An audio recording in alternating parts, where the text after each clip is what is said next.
Y'all, I'm just like so excited. I'm excited because I am living the dream life that I've always wanted for myself. That's why I tell y'all so much to get on this content creation because you can literally make content about anything that's on your mind.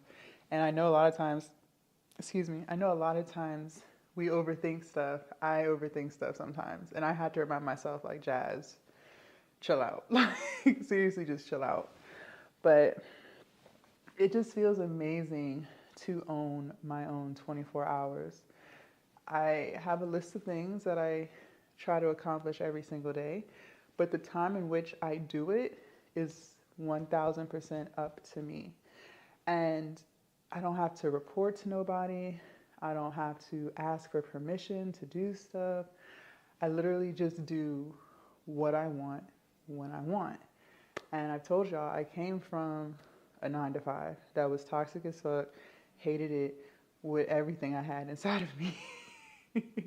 I've shared numerous stories about how much I hated it. But I'm telling you, it doesn't have to be that way. Like, it really doesn't have to be that way at all. Now, I'm not going to tell you that it's easy. Being a content creator is it's difficult but easy. Let me break it down. Okay. I've been a content creator for 4 years. Started during COVID. Let's start with the easy. It's easy because I'm making the type of content that I love to make. So I never feel depleted, if that makes sense. Like, I never feel like, oh, here we go. You know that feeling that you get like when you go to your 9 to 5 and like as soon as you pull up, you're just like, oh, Lord, please hurry up and let this be a quick day. You know that feeling? Okay, because I used to pull up every day like that. Okay, so I'm glad we're here. It's never like that because I'm literally making the type of content that I enjoy making. But, so it's easy on that sense.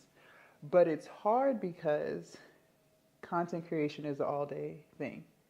And see, and I don't blame people for not knowing that because before I was a content creator, I didn't know. And how would you know? Like, just like whatever your job title is, how am I supposed to know what your job truly entails unless I've done that before, right? So the same applies. But it literally is an all day thing because you're either planning out what you're going to do, depending on what kind of channel you have or what kind of content you make. You actually film the content, so you have to do whatever the content is involved with. You have to edit it unless you send it off. Some people do send their content off to be edited. I don't. I don't really care to edit. My stuff be pretty quick, but some people's editing is way more involved than mine. So you have to edit it. Then on top of that, you're posting on multiple different platforms. So YouTube is my main. I have Threads, Instagram, TikTok, and I have my whole OnlyFans stuff, which has their own platforms. Like, I have a second Instagram page, a Twitter, then I have my OnlyFans, stuff like that. So it's so much posting that's involved all day long on different platforms. Okay. Then on top of that, sorry, someone's trying to call. Then on top of that, you have to respond to comments, right? Now, not all creators respond. I respond because I think that if someone took, I respond to positive comments. Let's be clear. I don't respond to the negative ones. A couple of my videos, or a lot of my videos on Instagram have gone viral, and I'm blessed that it's bringing in, a bigger audience and people are getting to learn more about my journey and stuff like that. But with that also comes negative people. So I don't respond to the negative comments. Now, if someone's just genuinely asking a question, sure. But if they're like really trying to like belittle me and talk down on me and bully me on the internet, I don't respond to it. But most comments on all of my platforms are very positive, very nice and sincere, genuine. I love that. And I respond to all of those comments. But that takes time. So that's what I'm saying. Like, being a content creator is literally an all day job. So that's why I say like it gets hard. But to me, the fact that you are creating content and structuring your life how you want makes it easy to do every single day. And you do have the freedom to take time off if you want to, or you can travel or do whatever while still making content. Like, you literally get to choose what kind of content you want to make. That's why I always tell you guys, like, do content that you were going to do anyways. When I first started, I was trying to do stuff that I wasn't even going to do, and it was strictly just for the camera, and it was so hard to maintain that because that wasn't really who I was. Like, it wasn't authentic. You know what I mean? It was just kind of like, it was just like, what?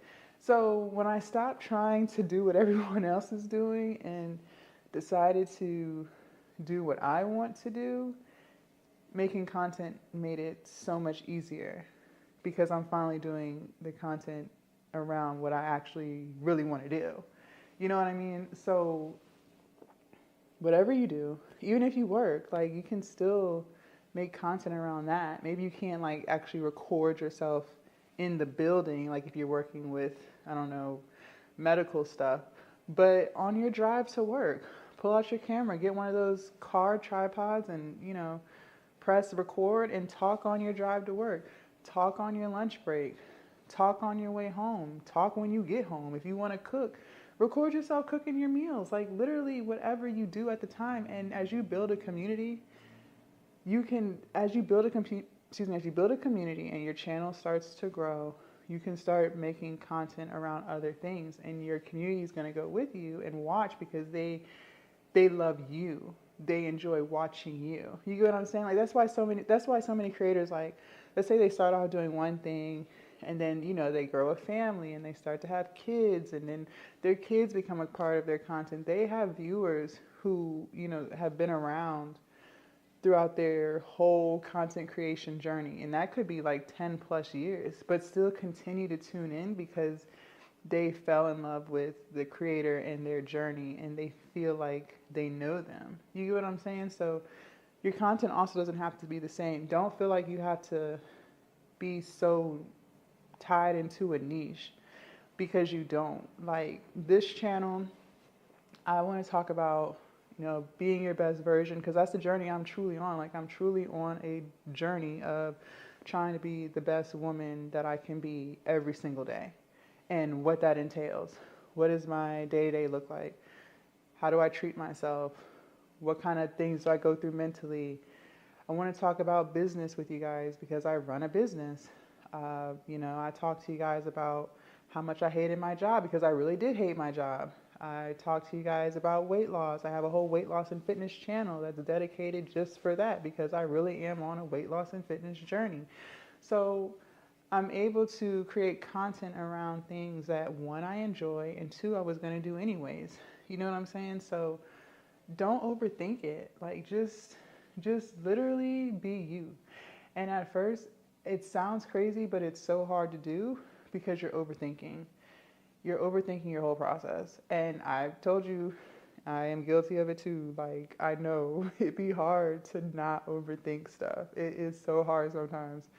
But literally, you have to get into the mindset of just like, fuck it.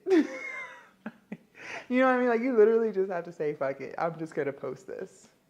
Seriously, you do, because if you sit there and you analyze it and critique it, you're never going to end up putting it out.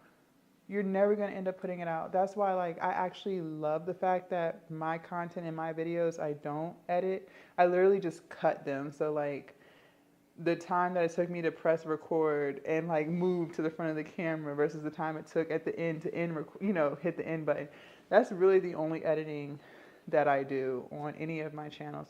I just started doing voiceovers on my weight loss and fitness channel because I told you guys I'm trying to figure out, that one has the most subscribers, yet it's the most challenging one for me to build. I haven't built as far as views are concerned, and I'll share that journey with you guys. Like, my other YouTube channel is doing pretty well for, how many subscribers it has and whatever. And so, I mean, that'll definitely pay my car note and car insurance. But I'm still, like, trying to figure out why the weight loss and fitness channel isn't making the same amount of money with more subscribers. So that one is trial and error for me. So I just started doing voiceovers on that one. So it seems like it's doing better. I've done a total of 4 videos with the voiceover. So those ones, those voiceovers, no, that takes a little bit of time. The editing for that takes a little bit of time. But I'm interested to see if that will make the videos better. I think it does. I think it definitely adds to the video, and it's now more of like a story, and I'm providing information and value at the same time.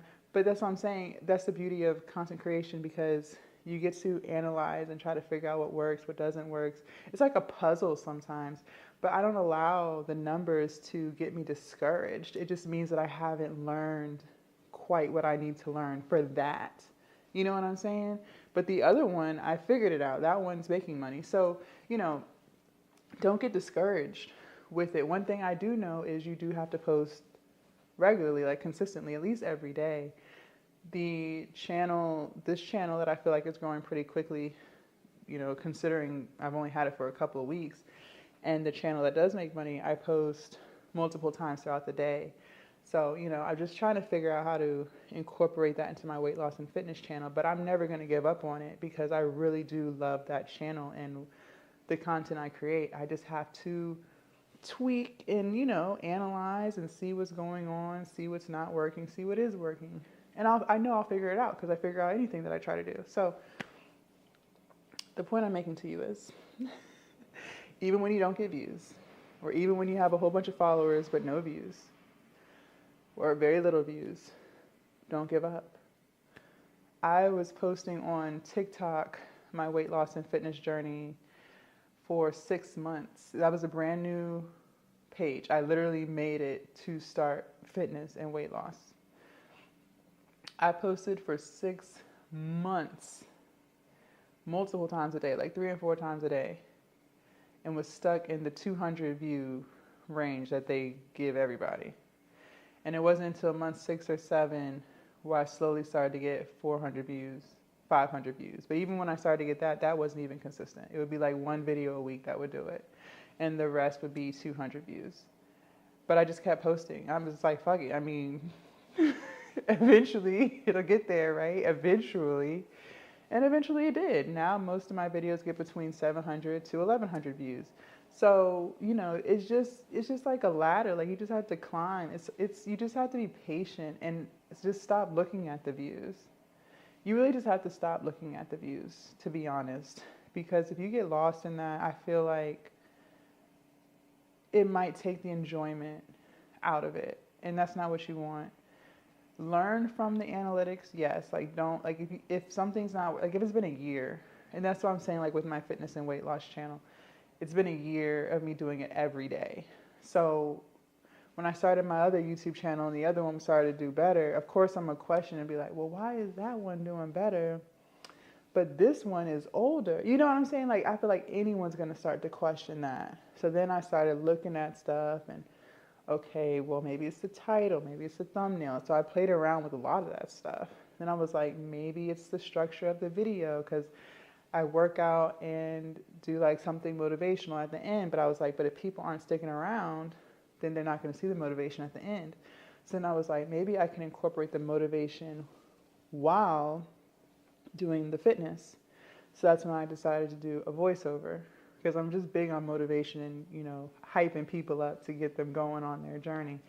And so, like I said, it's only been a couple of days of doing that, but I have seen a big difference. So, I'll update y'all on that and let you know if it works or not, continues to work. But just be true to you and what you want to do, and make sure it's something that you can do every day, multiple times a day. That's the biggest thing. I think because so many people are on social trying to be content creators, I think the biggest thing from those who are successful at it and those who aren't are the ones who are consistent and are willing to stick it out through the long run. Not the ones who are looking to get rich in a couple of weeks, and then when it doesn't work, they give up on it. You know what I mean? So get your ass on YouTube. That's the point of this. Get your ass on YouTube, build the life that you want to build, create the life that you want to create. Stop overthinking it. Just record yourself and post. Record, upload, post.